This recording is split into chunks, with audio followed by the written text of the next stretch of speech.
மத்திய மாநில எஸ்சி/எஸ்டி அரசு ஊழியர்கள் மற்றும் மக்கள் கூட்டமைப்பு சார்பாக கோவையில் மாநில மண்டல மற்றும் மாவட்ட பொறுப்பாளர்கள் ஆலோசனைக் கூட்டம் நடைபெற்றது.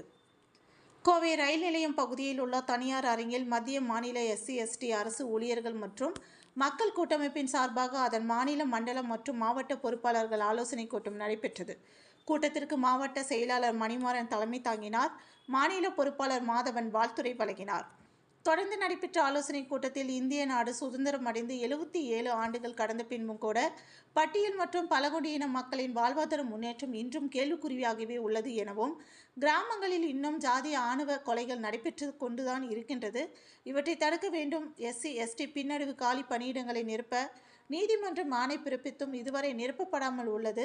தமிழகத்தில் 12.50 ஏக்கர் பஞ்சமி நிலங்களை மீட்டுக் கொடுக்காமல் இன்னமும் தமிழக அரசு உள்ளது. வருமான உச்சவரம்பை ரத்து செய்து வைப்பது, அரசியல் சுய லாபத்திற்காக பட்டியல் பழங்குடியின மக்களின் போக்கை கைவிட வைப்பது உள்ளிட்ட பல்வேறு சம்பவங்களை எடுத்துரைக்கப்பட்டது. மேலும் வருகின்ற 2026 சட்டமன்ற தேர்தலில் நமக்கு தேவையான அடிப்படைகளை பெற்றுத் தருகின்ற ஒரு கட்சியை நாம் ஆதரிக்க வேண்டும் என்பது போன்ற பல்வேறு கோரிக்கைகளை நிர்வாகிகள் முன்னிலையில் ஆலோசிக்கப்பட்டது.